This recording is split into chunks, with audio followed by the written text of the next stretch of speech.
तो hello guys, कैसे हैं आप लोग। आज हम पढ़ने वाले हैं हैरी पॉटर और पारस पत्थर का अध्याय 1, और शुरू करते हैं बिना किसी बकचोदी। जो कि है वह लड़का जो जिंदा बच गया। प्रिवेट ड्राइव के मकान नंबर 4 में रहने वाले मिस्टर और मिसेस डर्सली गर्व से कहते थे कि हम तो पूरी तरह सामान्य लोग हैं। कोई सोच भी नहीं सकता था कि यह लोग किसी रहस्यमय या अजीब चीज़ में उलझ सकते हैं, क्योंकि वे इस तरह की बेतुकी बातों से दूर रहते थे। मिस्टर डर्सली ग्रीनिंग्स नाम की कंपनी के डायरेक्टर थे जो ड्रिल बनाती थी। मिस्टर डर्सली मोटे तगड़े थे और उनकी गर्दन तो जैसी थी ही नहीं, हालांकि उनकी मूछें बहुत बड़ी थी। मिसेस डर्सली सुनहरे बालों वाली दुबली महिला थी और उनकी गर्दन सामान्य से लगभग दुगनी लंबी थी। यह लंबी गर्दन उनके बहुत काम आती थी, क्योंकि वह बगीचे की मुंडेर के पार ताक झांक करने में और पड़ोसियों की जासूसी करने में अपना बहुत सा समय बिताती थी। उनका एक छोटा सा बेटा भी था जिसका नाम डडली, और मिस्टर और मिसेस डर्सली का मानना था कि दुनिया में उससे अच्छा बच्चा हो ही नहीं सकता। उसके पास वह सब कुछ था जो वे चाहते थे, पर उनकी ज़िंदगी में एक रहस्य भी था और सबसे ज़्यादा डर इसी बात का से लगता था कि कहीं वह रहस्य किसी को पता न चल जाए। वे यह सोच भी नहीं सकते थे कि अगर किसी को पॉटर परिवार के बारे में पता चल गया तो उनकी क्या होगा। मिसेस पॉटर मिसेस डर्सली की बहन थी, परंतु वे कई सालों से एक दूसरे से नहीं मिले थे। सच तो यह था कि मिसेस डर्सली सबको यही बताती थी कि उनकी कोई बहन नहीं थी, क्योंकि उनकी बहन और उसका निकम्मा पति उन लोगों से उतने ही अलग थे जितना अलग होना संभव था। यह सोचकर ही डर्सली पति पत्नी के होश उड़ जाते थे कि अगर पॉटर पति पत्नी उनकी गली में आ गए तो उनके पड़ोसी क्या कहेंगे। वे जानते थे कि उनका एक छोटा सा बेटा भी था, पर उन्होंने उसे कभी नहीं देखा था। यह बच्चा भी एक बड़ा कारण था जिस वजह से पॉटर पति पत्नी से दूर रहते थे। वे नहीं चाहते थे कि डडली इस तरह के बच्चे से मिले जुले। जब मिस्टर और मिसेस डर्सली उस बोझिल मंगलवार को सोकर उठे जहाँ से हमारी कहानी शुरू होती है, तो बादलों से भरे आसमान को देखकर कोई भी यह नहीं सोच सकता था कि पूरे देश में अजीबोगरीब और रहस्यमय घटनाएं जल्दी ही होने वाली हैं। मिस्टर डर्सली ने ऑफिस जाने के लिए गुनगुनाते हुए अपनी सबसे बोरिंग टाई निकाली और मिसेस डर्सली चहकते हुए इधर उधर की बातें कहती रही। इसके साथ ही वह हल्ला मचा रहे डडली की ऊंची कुर्सी पर बैठने के लिए उसके साथ कुश्ती भी लड़ती जा रही थी। उसमें से किसी को भी यह नहीं दिख रहा था कि एक बड़ा सा भूरा उल्लू उनकी खिड़की के पास से पंख फड़फड़ाता हुआ गुजर गया। 8:30 बजे मिस्टर डर्सली ने अपना ब्रीफकेस उठाया, पत्नी का गला थपथपाया और डडली को चूमने की कोशिश की, परंतु वे ऐसा नहीं कर पाए क्योंकि डडली उस समय झुंझला रहा था और अपना नाश्ता दीवार पर फेंक रहा था। शैतान कहीं का, मिस्टर वीजली ने घर से निकलते समय हंसकर लाड से कहा। वे अपनी कार में बैठे और 4 नंबर के पोर्ट से बाहर आ गए। सड़क के मोड़ पर डर्सली को पहली अजीब चीज़ दिखी, एक बिल्ली जो नक्शा पढ़ रही थी। एक पल को तो डर्सली यह समझ ही नहीं पाई कि उन्होंने क्या देखा था। फिर उन्होंने सिर झटका और दोबारा देखा। एक भूरी बिल्ली प्रिवेट ड्राइव के मोड़ पर खड़ी थी, परंतु नक्शा कहीं नहीं दिख रहा था। उसके दिमाग में भी कैसे अजीब विचार आ जाते हैं। हो सकता है रोशनी के कारण से उनकी आंखों को धोखा हुआ हो। मिस्टर डर्सली ने आंखें झपकाई और बिल्ली को घूरा। बिल्ली ने भी पलटकर उन्हें घूरा। जब मिस्टर डर्सली मोड़ पर मुड़े और सड़क पर आगे बढ़े तो उन्होंने कार के शीशे में बिल्ली को देखा। बिल्ली अब उस साइन बोर्ड को पढ़ रही थी जिस पर लिखा था प्रिवेट ड्राइव। नहीं, वह साइन बोर्ड को देख रही थी। बिल्लियाँ न तो नक्शा देख सकती थी, न ही साइन बोर्ड पढ़ सकती थी। मिस्टर डर्सली ने अपने कंधे उचकाए और बिल्ली को अपने दिमाग से बाहर निकाल दिया। जब वे शहर की तरफ बढ़े तो उनके दिमाग में और कुछ भी नहीं था ड्रिल के उस बड़े ऑर्डर के सिवाय जो उन्हें उस दिन मिलने की उम्मीद थी। परंतु शहर के करीब पहुंचते पहुंचते उन्होंने कुछ ऐसा देखा जिसने उनके दिमाग से ड्रिल का विचार बाहर निकाल दिया। हर सुबह की तरह जब वे ट्रैफिक जाम में फंसे तो उनका ध्यान इस तरफ गया कि आज बहुत से लोग अजीब कपड़े पहनकर घूम रहे थे। चोगे पहने लोग हर तरफ दिख रहे थे। मिस्टर डर्सली अजीब कपड़े पहनने वाले लोगों को पसंद नहीं करते थे। आजकल के जवान लड़के लड़कियों भी कैसे ऊटपटांग कपड़े पहनते हैं। उन्होंने सोचा यह कोई बेवकूफ़ी भरा नया फैशन होगा। उन्होंने अपनी उंगलियां से स्टीयरिंग व्हील पर तबला बजाया और तभी उनकी निगाह पास में खड़े कुछ अजीब लोगों के झुंड पर पड़ी। वे लोग रोमांचित होकर आपस में कानाफूसी कर रहे थे। मिस्टर डर्सली आग बबूला हो गए जब उन्होंने देखा कि उनमें से दो तो बिल्कुल जवान नहीं थे। अरे उस आदमी की उम्र तो मुझसे भी ज़्यादा होगी और उसे शर्म भी नहीं आती कि वह गहरा हरा चोगा पहने हैं। उसकी यह मजाल। परंतु तभी मिस्टर डर्सली ने सोचा कि शायद उसका संबंध किसी मूर्खतापूर्ण कारण से होगा। हो सकता है यह लोग किसी चीज़ के लिए चंदा इकट्ठा कर रहे हों। हाँ, यही होगा। ट्रैफिक फिर से चालू हो गया और कुछ मिनट बाद मिस्टर डर्सली कंपनी की कार पार्किंग में पहुंच गए और उनका दिमाग एक बार फिर ड्रिल में उलझ गया। मिस्टर डर्सली 9वीं मंजिल पर अपने ऑफिस में हमेशा खिड़की की तरफ बैठा करते थे। अगर ऐसा नहीं होता तो उस समय उन्हें ड्रिल पर अपना ध्यान लगाने में कठिनाई होती। वे भरी दोपहर में तेजी से उड़ते हुए उल्लू को नहीं देख पाए, परंतु नीचे सड़क पर खड़े लोग उन उल्लुओं को देखकर हैरान हो रहे थे। जब एक के बाद एक उल्लू तेजी से उड़कर गए तो लोग उंगली से इशारा कर करके मुंह फाड़े उन्हें देखते रहे। उनमें से ज़्यादातर लोगों ने तो रात में भी कभी उल्लू नहीं देखा था। बहरहाल मिस्टर डर्सली की सुबह पूरी तरह सामान्य गुजरी, जिसमें उल्लुओं का नामो निशान नहीं था। उन्होंने 5 लोगों को डांटा, कई ज़रूरी टेलीफोन किए और वे फ़ोन पर भी चीखते चिल्लाते रहे। लंच के समय तक वे बहुत अच्छे मूड में थे। लंच में उन्होंने सोचा कि पैर सीधे कर लें और सड़क के पार सामने वाली बेकरी से अपने लिए स्वीट ब्रेड ले आएं। चोगा पहने लोगों के बारे में वे पूरी तरह भूल चुके थे, परंतु बेकरी के पास वे एक बार फिर उनके पास से गुजरे। उनके पास से गुजरते समय मिस्टर डर्सली ने उन्हें गुस्से से घूरा। न जाने क्यों उन्हें देखकर वे थोड़े परेशान से हो गए। ये लोग भी रोमांचित होकर कानाफूसी कर रहे थे और उनके हाथ में चंदा मांगने वाला डिब्बा भी नहीं दिख रहा था। वापस लौटते समय मिस्टर डर्सली की थैली में एक बड़ी स्वीट ब्रेड थी और जब वे एक बार फिर उन लोगों के पास आए तो उनकी बातचीत में कुछ शब्द सुनाई दिए। पॉटर परिवार, हाँ सही है, मैंने यही सुना है। हाँ, उनका बेटा हैरी। मिस्टर डर्सली के पैरों को जैसे लकवा मार गया। डर के मारे उनके होश उड़ गए। उन्होंने कानाफूसी करने वाले लोगों की तरफ देखा जैसे उनके कुछ पूछना चाहते हों, परंतु फिर उन्होंने इसी में अपनी भलाई समझी कि ऐसा न किया जाए। उन्होंने सड़क के पार दौड़ लगा दी। धड़धड़ाते हुए अपने ऑफिस में घुसे। अपनी सेक्रेटरी को फटकारा कि वह उन्हें डिस्टर्ब ना करे। झपट कर फ़ोन उठाया और घर का नंबर लगभग पूरा डायल कर लिया था कि तभी उन्होंने अपना इरादा बदल लिया। उन्होंने रिसीवर दोबारा नीचे रख दिया और अपनी मूँछों पर हाथ फेरने लगे। वे सोच रहे थे, नहीं, वे भी कितनी बड़ी बेवकूफ़ी करने जा रहे थे। पॉटर के नाम के तो बहुत से लोग होते हैं। उन्होंने विश्वास था कि पॉटर नाम के ऐसा कोई भी लोग हो सकते हैं जिनके बेटे का नाम हैरी होगा, और अगर देखा जाए तो उन्हें यह भी पक्का नहीं पता था कि उनके भांजे का नाम हैरी था। उन्होंने उसे कभी देखा ही नहीं था। उनका नाम हार्वे और हॉलैंड भी तो हो सकता था। मिसेस डर्सली को चिंता में डालने से क्या फ़ायदा।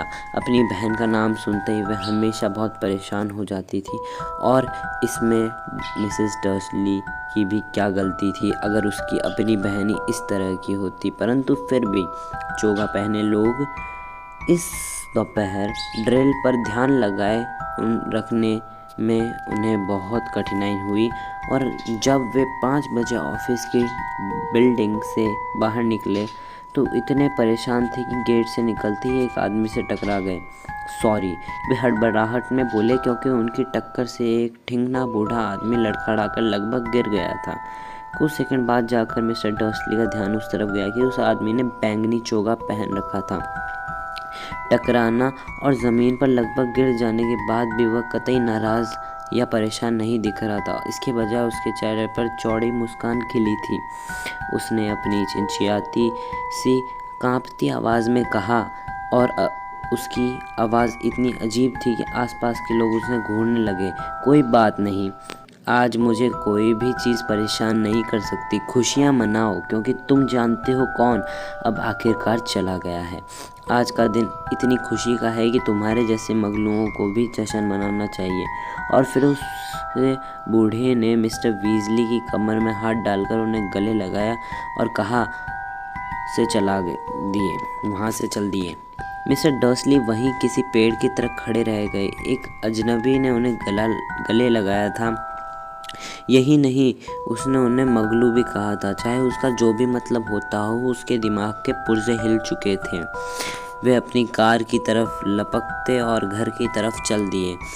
उन्हें आशा थी कि यह सब बातें उनकी कल्पना की उपज ही होगी, और यह आशा उन्होंने आज से पहले कभी नहीं की थी, क्योंकि वह कल्पना की उड़ान को पसंद नहीं करते थे। जब वे अपने घर के पोर्च के अंदर घुसे तो उन्होंने जो पहली चीज़ देखी उसे देखकर उनका दिमाग और ख़राब हो गया। जिस भूरी बिल्ली को उन्होंने सुबह देखा था, अब वह उनके बगीचे की मुंडेर पर बैठी हुई थी। उन्हें पूरा विश्वास था कि यह वही बिल्ली थी, क्योंकि उसकी आंखों के चारों तरफ भी उसी तरह के निशान थे। शू! मिस्टर डर्सली ने ज़ोर से चिल्लाया। बिल्ली टस से मस नहीं हुई। इसके बजाय उसने मिस्टर डर्सली की तरफ घूर कर देखा। मिस्टर डर्सली हैरान रह गए। क्या यह आम बिल्लियों जैसा व्यवहार था? अपने आप को संभालने की कोशिश करते हुए वो घर के अंदर घुसे। जब भी उनका ये पक्का इरादा था कि वे अपनी पत्नी को कुछ नहीं बताएंगे।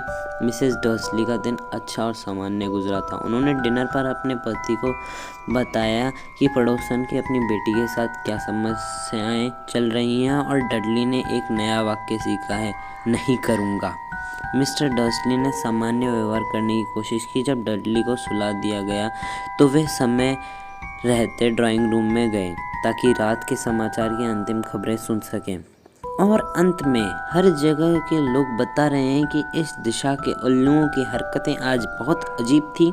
हालांकि उल्लू आमतौर पर रात को ही शिकार करते हैं और दिन की रोशनी में शायद ही कभी दिखते हैं, परंतु आज सूरज उगने के बाद से सैकड़ों उल्लू हर दिशा में उड़ते दिखाई दिए।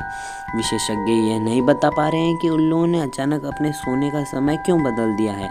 समाचार पढ़ने वाले ने मुस्कुराते हुए कहा, बड़ी अजीब बात है। और अब मौसम की जानकारी जिम मैकफिगन से। जिम, क्या आज रात भी उल्लुओं की बारिश होने की संभावना है? हेलो टेड, मौसम विशेषज्ञ ने कहा। मैं उसके बारे में तो नहीं जानता, परंतु आज सिर्फ उल्लुओं की हरकतें ही अजीब नहीं थी। कैंट, यॉर्कशायर और डंडी के दर्शकों ने आज मुझे फ़ोन करके बताया कि मैंने कल जिस बारिश का वादा किया था उसकी जगह आज आसमान में उल्काओं की बारिश हुई। शायद लोग बॉनफायर नाइट का त्यौहार थोड़ी जल्दी ही मना रहे हैं। यह अगले सप्ताह है दोस्तों, परंतु आज की रात निश्चित रूप से पानी बरसेगा। मिस्टर डर्सली अपनी कुर्सी पर बर्फ की तरह जमे रह गए। पूरे ब्रिटेन में उल्काओं की बारिश, दिन की रोशनी में उल्लुओं का उड़ना, हर जगह चोगे में घूम रहे रहस्यमयी लोग, और पॉटर परिवार के बारे में कानाफूसी। मिसेस डर्सली 2 कप चाय लेकर ड्राइंग रूम में आई। अब बताए बिना कोई चारा नहीं रहा था। उन्हें अपनी पत्नी को कुछ भी बताना ही पड़ेगा। उन्होंने घबराते हुए अपना गला साफ किया। पेटूनिया डियर, हाल में तुम्हारी बहन की कोई खबर मिली है क्या? जैसे उन्होंने सोचा था, यह सुनकर मिसेस डर्सली को झटका भी लगा और गुस्सा भी आया। आमतौर पर वे लोग यही जानते थे कि मिसेस डर्सली की कोई बहन नहीं थी। नहीं, उन्होंने तीखी आवाज़ में जवाब दिया। क्यों? समाचार में अजीब खबरें आ रही हैं, मिस्टर डर्सली ने सहमी हुई आवाज़ में कहा। उल्लू, उल्काएँ, और शहर में आज बहुत से अजीब तरह के लोग घूम रहे थे। तो मिसेस डर्सली ने तमतमा कर पूछा। तो मैंने सोचा शायद कहीं हो न हो इसका संबंध उन लोगों से, उनकी तरह के लोगों से तो नहीं। मिसेस डर्सली होठ सिकोड़कर अपनी चाय पीती रही। मिस्टर डर्सली ने विचार किया कि क्या उनमें अपनी पत्नी को ये बताने की हिम्मत थी कि उन्होंने पॉटर का नाम सुना है। अंत में वे इस नतीजे पर पहुँचे कि उनमें इतनी हिम्मत नहीं थी। इसके बजाय वे जितने सामान्य ढंग से कह सकते थे उन्होंने कहा, उसका बेटा, उनकी उम्र भी अपनी डडली जितनी ही होगी, है ना? मेरे ख्याल से उतनी ही होनी चाहिए, मिसेस डर्सली ने कड़क कर कहा। वैसे उसका नाम क्या है? हार्वर्ड, है ना? हैरी। और मेरे ख्याल से ये बहुत ही घटिया और सड़क छाप नाम है। और नहीं तो क्या, मिस्टर वीजली बोले और उनका दिल बुरी तरह डूबता जा रहा था। बिल्कुल ठीक कहा, मेरा भी यही ख्याल है। जब वे लोग सोने के लिए ऊपर वाली मंजिल पर गए तो इसके बाद मिस्टर डर्सली इस विषय पर एक शब्द भी नहीं बोले। जब मिसेस डर्सली बाथरूम में थी तो मिस्टर डर्सली चुपके से बेडरूम की खिड़की के पास गए और उन्होंने सामने वाले बगीचे में झांका। बिल्ली अब भी वहीं थी। वो प्राइवेट ड्राइव के मोड़ पर नजरें गड़ाई थी, जैसे उसे किसी का इंतज़ार था। क्या वह उनके मन का वहम था या फिर वह सबका पॉटर से कोई संबंध था? अगर ऐसा हो और अगर किसी को यह पता चल जाए कि उनका संबंध ऐसे लोगों से है तो बहरहाल यह तय था कि वे यह सहन नहीं कर पाएंगे। मिस्टर और मिसेस डर्सली बिस्तर पर लेट गए। मिसेस डर्सली तो तत्काल सो गई, परंतु मिस्टर डर्सली जागते रहे और मन ही मन सारी बातें याद करते रहे। सोने से पहले उनके मन में तसल्ली देने वाला आखिरी विचार यही था कि अगर पॉटर परिवार का इन अजीब घटनाओं से संबंध हो भी तो भी डरने की कोई बात नहीं थी, क्योंकि वे उनकी और मिसेस डर्सली के पास भला क्यों आएंगे। पॉटर पति पत्नी बहुत अच्छी तरह से जानते थे कि उनके और उन जैसे लोगों के बारे में पेटूनिया और वे किस तरह के विचार रखते थे। मिस्टर डर्सली को समझ में नहीं आ रहा था कि वे और पेटूनिया किसी चीज़ में किस तरह उलझ सकते थे जो इस समय हो रही होगी। उन्होंने उबासी ली और करवट बदली। इसका उन पर कोई असर नहीं हो सकता था। उनका अंदाज़ा कितना गलत था। मिस्टर डर्सली भले ही कच्ची नींद में सो रहे हों, पर बाहर मुंडेर पर बैठी बिल्ली की आंखों में नींद का नामो निशान नहीं था। वो अब भी किसी मूर्ति की तरह स्थिर बैठी थी और पलक झपकाए बिना प्राइवेट ड्राइव के दूर वाले मोड़ पर नजरें गड़ाई थी। जब बगल वाली सड़क पर एक कार का दरवाज़ा भड़ाक से बंद हुआ तो भी वो नहीं हिली, न ही तब जब दो उल्लू उसके सिर के ऊपर से उड़ते हुए गए। दरअसल लगभग आधी रात के करीब ही ये बिल्ली अपनी जगह से हिली। बिल्ली जिस मोड़ पर नजरें जमाई थी वहाँ एक आदमी प्रकट हुआ।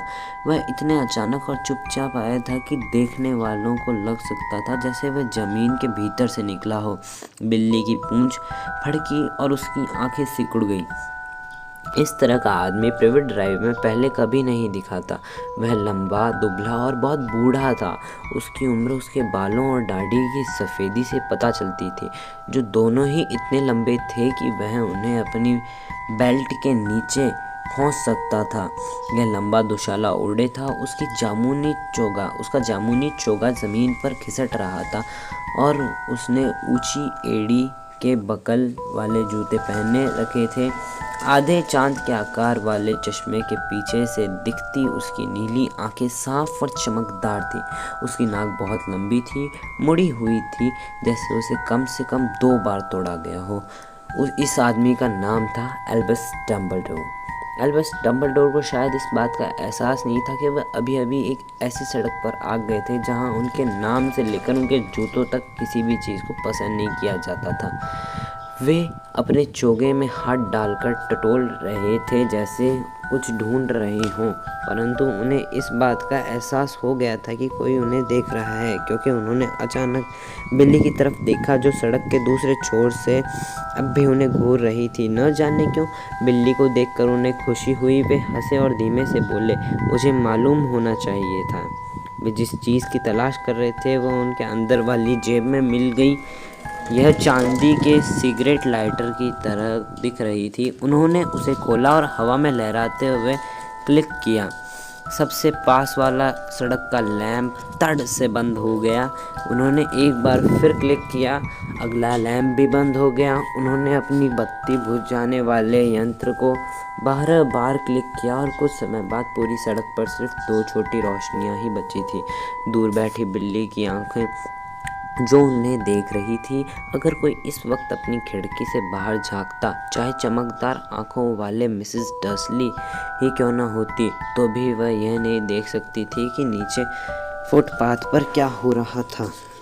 डंबलडोर ने बत्ती बुझाने वाला यंत्र को वापस अपने चोगे में रख लिया और सड़क पर मकान नंबर 4 की तरफ बढ़े, जहां वे बिल्ली के बगल में मुंडेर पर बैठ गए। उन्होंने बिल्ली की तरफ नहीं देखा, परंतु एक पल बाद उन्होंने बिल्ली से कहा, प्रोफेसर मैगोनिगल, आप यहाँ क्या कर रही हैं? वे बिल्ली की तरफ देखकर मुस्कुराए, परंतु भूरी बिल्ली गायब हो चुकी थी। बिल्ली के बजाय वे एक गंभीर सी दिखने वाली महिला की तरफ देखकर मुस्कुरा रहे थे, जो उसी तरह का चौकोर चश्मा पहने थे जिस तरह के निशान बिल्ली के आंखों के चारों तरफ थे। वह भी एक चोगा पहने थी जो गहरे हरे रंग का था। उसके बाल जूड़े में कसकर बंधे थे। साफ नजर आ रहा था कि वह परेशान थी। आप कैसे समझे कि वो बिल्ली मैं ही थी? उन्होंने पूछा। माय डियर प्रोफेसर, मैंने आज तक किसी बिल्ली को इतना तनकर बैठे नहीं देखा। अगर आपको दिन भर ईंट की मुंडेर पर बैठना पड़ता तो आप भी ऐसे ही तनकर बैठते, प्रोफेसर मैगोनिगल ने कहा। दिन भर, जबकि आप भी जश्न मना सकती थी। यहाँ आते समय मैं रास्ते में दर्जन भर दावतों और समारोहों के पास से होता हुआ आया हूँ। प्रोफेसर मैगोनिगल गुस्से से गुर्राई। अरे हाँ, सब जश्न मना रहे हैं, उन्होंने बेचैन होकर कहा। वैसे समझदारी इसी में होती कि वे थोड़े सावधान रहते, परंतु नहीं, यहाँ तक कि मगलू भी जान गए हैं कि कोई अजीब चीज़ हुई है। उनके समाचारों में ये खबर थी। उन्होंने अपने सिर को डर्सली के अंधेरे ड्राइंग रूम की खिड़की की तरफ झटके से मोड़ा। मैंने समाचार सुने थे, उल्लुओं ने झुंड उड़काए। वे लोग पूरी तरह मूर्ख नहीं हैं, उन्हें पता चलना ही था। कैंट में उल्काओं की बारिश, मैं शर्त लगा सकती हूँ कि यह डिलेलस डिगल का काम होगा। उसने धेले भर की भी अकल नहीं है। आप उन्हें दोष कैसे दे सकती हैं? डंबलडोर ने नरमी से कहा। 11 साल से हमारे पास जश्न मनाने का कोई वजह नहीं थी। मैं जानती हूँ, प्रोफेसर मैगोनिगल ने चिढ़ते हुए कहा, परंतु उसका मतलब यह तो नहीं कि लोग बेवकूफ़ी पर ही उतर आए। लोग सरासर लापरवाही कर रहे हैं। उन्होंने मगलुओं जैसे कपड़े तक नहीं पहने हैं, चोगे पहनकर भरी दोपहर में सड़कों पर घूम रहे हैं और अफवाहें फैला रहे हैं। फिर उन्होंने डंबलडोर पर तीखी तिरछी नज़र डाली, मानो उम्मीद कर रही हो कि वे कुछ कहेंगे, परंतु चूंकि उन्होंने ऐसा नहीं किया, इसलिए वे आगे बोलती रही। कितना बढ़िया रहेगा अगर जिस दिन तुम जानते हो कौन आखिरकार गायब हो गया है, उसी दिन मगलुओं को हमारे बारे में पता चल जाए। मुझे लगता है ये सचमुच चला गया है ना डंबलडोर? लगता तो ऐसा ही है, डंबलडोर ने कहा। हमें बहुत सी चीज़ों के लिए ऊपर वाले का एहसान मानना चाहिए। आप शरबत लेमन लेंगी क्या? शरबत लेमन, एक तरह की मगलू मिठाई जो मुझे बहुत पसंद है। नहीं धन्यवाद, प्रोफेसर मैगोनिगल ने ठंडे स्वर में कहा, मानो कहना चाहती हूँ यह भी कोई वक्त है शरबत लेमन खाने का। जैसा मैंने कहा, अगर तुम जानते हो कौन चला भी गया हो। माय डियर प्रोफेसर, कम से कम आप जैसी समझदार महिला है तो उसका नाम लेना चाहिए। ये तुम जानते हो कौन की बकवास छोड़िए। पिछले 11 साल से मैं लोगों को यह समझाने की कोशिश कर रहा हूँ कि वे उसे उसके असली नाम से बुलाएं, वोल्डेमॉर्ट। प्रोफेसर मैगोनिगल पीछे हटी, परंतु डंबलडोर 2 शरबत लेमन निकालने में लगे थे, इसलिए वे उनकी तरफ नहीं देख रहे थे। अगर हम कहते रहे तुम जानते हो कौन, तुम जानते हो कौन, तो समझना बहुत मुश्किल हो जाता है। मुझे कभी नहीं लगता कि वोल्डेमॉर्ट का नाम लेने से डरने की कोई वजह है। मैं जानती हूँ कि आप नहीं डरते, प्रोफेसर मैगोनिगल ने कहा। उनके स्वर में आधी तारीफ और आधी उलझन साफ सुनाई दे रही थी। आपकी बात अलग है, सब जानते हैं कि आप ही वह अकेला आदमी हैं जिसे तुम जानते हो कौन। अरे अच्छा, वोल्डेमॉर्ट डरता था। आप मेरी ज़रूरत से ज़्यादा तारीफ़ कर रही हैं, डम्बलडोर ने शांति से कहा। वोल्डेमॉर्ट में ऐसी शक्तियाँ हैं जो मुझ में कभी नहीं हो सकती, सिर्फ इसलिए क्योंकि आप इतने महान हैं कि आप उनका इस्तेमाल नहीं करना चाहते। मेरी किस्मत अच्छी है कि आज अंधेरा है। मैं तब से इतना कभी नहीं शर्माया जब मैडम पॉम्फ्री ने मेरे नए मफलर की तारीफ़ की थी।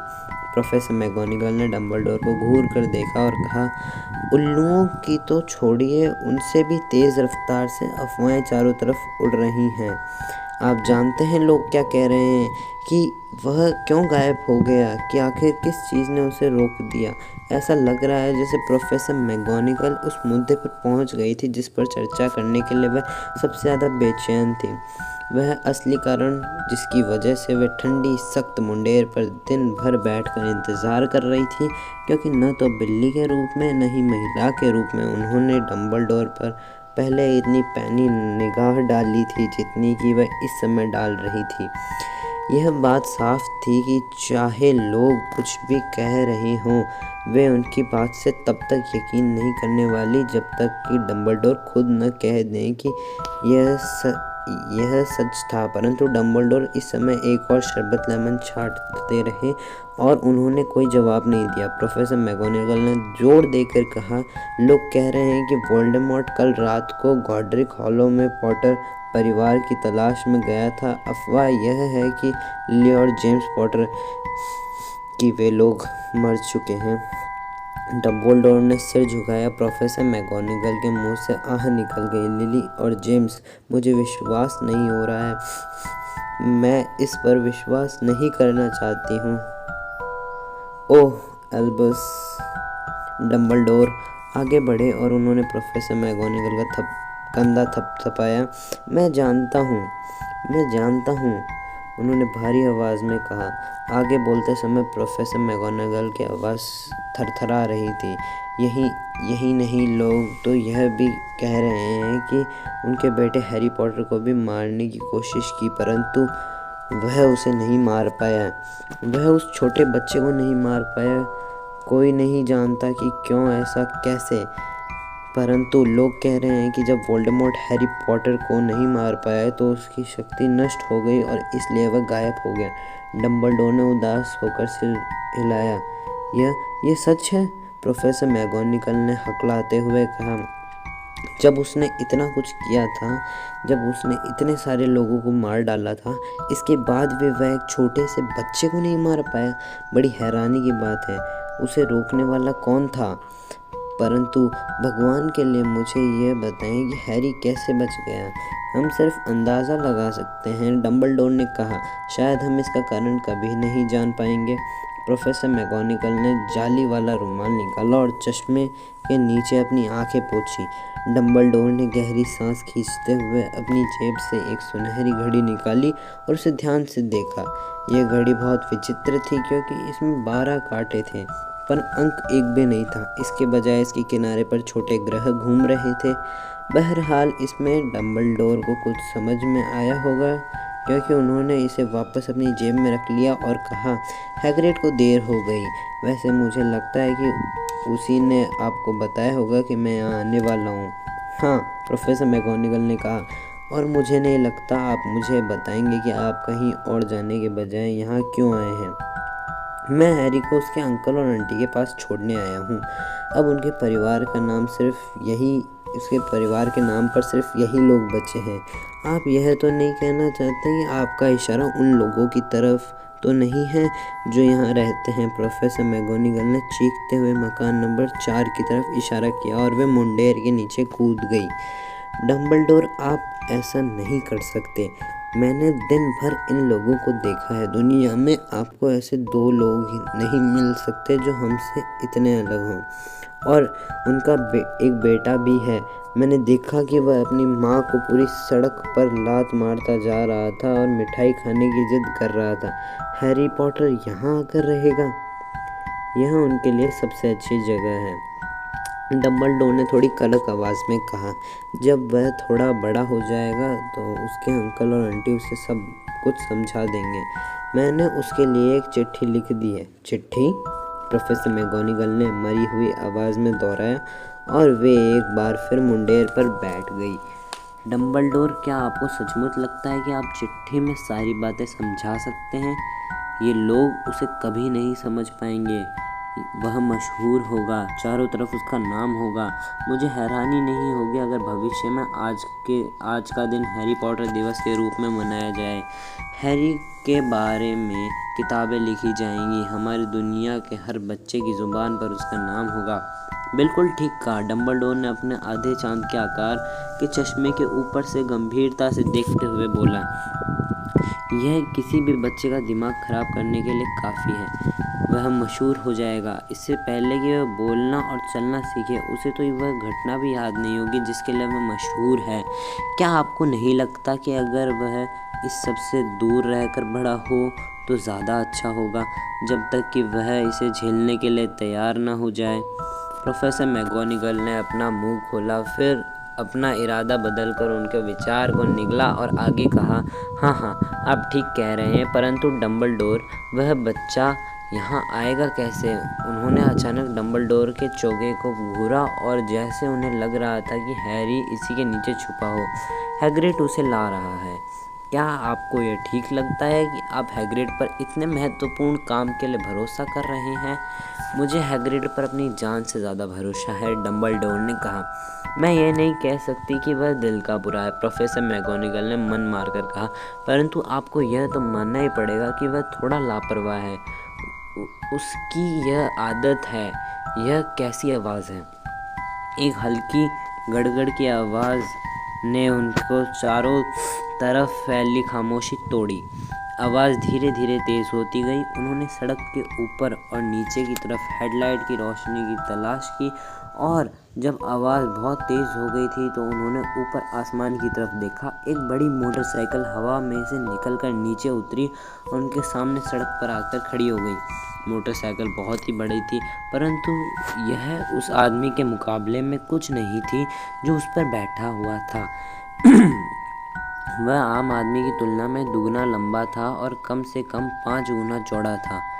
वह एकदम जंगली लग रहा था क्योंकि काले बालों और दाढ़ी की लंबी लटों ने उसके ज़्यादातर चेहरे को छुपा रखा था।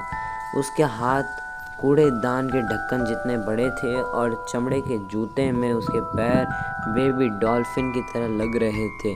उनकी विशाल शक्तिशाली बाहों में कंबलों की एक पोटली थी। हैग्रिड, डम्बलडोर ने राहत की सांस लेते हुए कहा, आखिर तुम आ ही गए। और तुम्हें यह मोटरसाइकिल कहाँ से मिली? उधार ली प्रोफेसर डम्बलडोर सर। हैग्रिड ने मोटरसाइकिल से सावधानी से उतरते हुए कहा, सीरियस ब्लैक ने हमें यह उधार दी है, हम उसे ले आए सर। कोई मुश्किल तो नहीं हुई? नहीं सर, घर तो लगभग पूरी तरह तबाह हो गया था, परंतु इससे पहले कि मगलू चारों तरफ जमा हो पाते, हमें उसे सही सलामत बाहर निकाल लाए। जब हम ब्रिस्टल के ऊपर खड़े उड़ रहे थे तो उनकी नींद लग गई। डम्बलडोर और प्रोफेसर मैगोनिगल आगे झुके और उन्होंने कंबलों की पोटली के ऊपर से झांका। अंदर एक छोटा सा बच्चा था जो गहरी नींद में सो रहा था। उसके माथे पर एक काले घने बालों के गुच्छे के नीचे उन्हें एक अजीब से आकार का घाव दिख रहा था, जैसे वहाँ पर बिजली गिरी हो। क्या यहीं पर? प्रोफेसर मैगोनिगल ने फुसफुसाते हुए पूछा। हाँ, डम्बलडोर ने कहा, उसके माथे पर यह निशान जिंदगी भर रहेगा। क्या आप इस बारे में कुछ नहीं कर सकते डम्बलडोर? अगर मैं कर भी सकता तो भी नहीं करता। घाव के निशान कई बार बहुत काम आते हैं। मेरे खुद के बाएं घुटने के ऊपर एक निशान है जो लंदन के अंडरग्राउंड का बेहतरीन नक्शा है। खैर, उसे मुझे दे दो हैग्रिड। अच्छा होगा अगर हम इस काम को जल्दी ही निपटा दें। डम्बलडोर ने हैरी को अपने बाहों में दिया और डर्सली के घर की तरफ मुड़े। क्या हम उसे गुड बाय कह सकते हैं सर? हैग्रिड ने पूछा। उसने अपना बड़ा जबरीला बालों वाला सिर हैरी पर झुकाया और अपने लटकते बालों को छुआते हुए उसे बहुत हल्के से चूम लिया। फिर अचानक हैग्रिड के मुंह से ऐसी आवाज़ निकली जैसे कोई घायल कुत्ता रो रहा हो। प्रोफेसर मैगोनिगल दबी आवाज़ में बोली, मगलू जाग जाएंगे। सॉरी। हैग्रिड ने सिसकते हुए कहा। उसका एक बड़ा सा धब्बेदार रुमाल निकाला और उसने अपना चेहरा छुपा लिया। परंतु हम इसे सहन नहीं कर सकते। लिली और जेम्स मर गए और बेचारे छोटे से हैरी को मगलुओं के साथ रहना पड़ेगा। हाँ, बड़े दुख की बात है, पर अपने आप को संभालो हैग्रिड, वरना लोग हमें देख लेंगे, प्रोफेसर मैगोनिगल ने फुसफुसाते हुए कहा। जब डंबलडोर बगीचे की नीचे दीवार को लांघकर सामने वाले दरवाजे तक गए तो प्रोफेसर मैगोनिगल हैग्रिड की बाहों को डरते डरते थपथपा रही थी। डंबलडोर ने हैरी को दरवाजे की सीढ़ियों पर धीरे से लिटा दिया। अपने चोगे से एक चिट्ठी निकाली, उसे हैरी के कंबल के अंदर सावधानी से रखा और इसके बाद वे उन दोनों के पास लौट आए। पूरे 1 महीने तक वे तीनों खड़े रहे और उस छोटी सी पोटली को निहारते रहे। हैग्रिड के कंधे हिल रहे थे, प्रोफेसर मैगोनिगल की पलकें लगातार झपक रही थी और डंबलडोर की आंखों में जो चमक आमतौर पर नजर आती थी वह इस समय नहीं दिख रही थी। तो डंबलडोर ने अंत में कहा, अब हमारा काम खत्म हो चुका है, अब यहाँ रुकने की कोई ज़रूरत नहीं है। अच्छा होगा कि हम यहाँ से चल दें और जश्न में शामिल हो जाएं। हाँ, हैग्रिड ने बहुत दबी आवाज़ में कहा, हम ये मोटरसाइकिल सीरियस ब्लैक को लौटा देते हैं। Good night professor McGonigal, professor Dumbledore sir.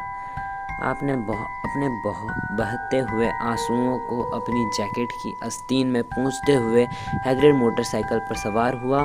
Kick मारकर उसने इंजन में जान डाल दी। फिर तेज़ गरज के साथ मोटरसाइकिल हवा में उठी और रात के अंधेरे में गुम हो गई। प्रोफेसर मैगोनिगल, मुझे आशा है कि आपसे जल्दी ही मुलाकात होगी, डंबलडोर ने सिर हिलाते हुए कहा। प्रोफेसर मैगोनिगल ने जवाब में अपनी नाक सिकुड़ी। डंबलडोर मुड़े और सड़क पर चल दिए। मोड़ पर नजर जाकर वे रुके और अपनी चांदी की बत्ती बुझाने वाले यंत्र बाहर निकाला। उन्होंने उसे एक बार क्लिक किया तो रोशनी के 12 गोले सड़क के लैंपों की तरफ तेजी से लपके और प्राइवेट ड्राइव अचानक नारंगी रोशनी में नहा गया। डंबलडोर देख सकते थे कि सड़क के दूसरे सिरे पर एक भूरी बिल्ली चली जा रही थी। उन्हें नंबर 4 की सीढ़ी पर रखे कंबल की पोटली की झलक भर दिखी थी। गुड लक हैरी, उन्होंने धीमे से कहा। फिर वे पलटे और चोगे को एक झटका देते हुए गायब हो गए। हल्की हल्की हवा प्राइवेट ड्राइव की साफ सुथरी झाड़ियों को हिला रही थी। काले आसमान के नीचे सब कुछ शांत और व्यवस्थित था। यह वह आखिरी जगह थी जहां आप आश्चर्यजनक घटना होने की उम्मीद कर सकते थे। हैरी पॉटर ने सोते सोते अपने कंबलों के भीतर करवट बदली। उसने नन्हे से हाथ से अपनी रखी चिट्ठी को पकड़ लिया और वह सोता रहा। वह नहीं जानता था कि वह खास था, यह भी नहीं जानता था वह मशहूर था, यह भी नहीं कि वह कुछ घंटे बाद मिसेस डर्सली की चीख सुनकर उठेगा जब वे दूध की बोतल बाहर रखने के लिए सामने वाला दरवाज़ा खोलेंगी।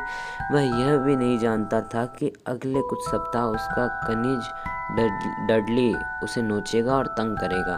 और वह यह भी नहीं जान सकता कि वह इस समय पूरे देश में छुप कर मिल रहे लोग उनकी गिलास उठाकर दबी आवाज़ में कह रहे थे, हैरी पॉटर का नाम, वह लड़का जो जिंदा बच गया।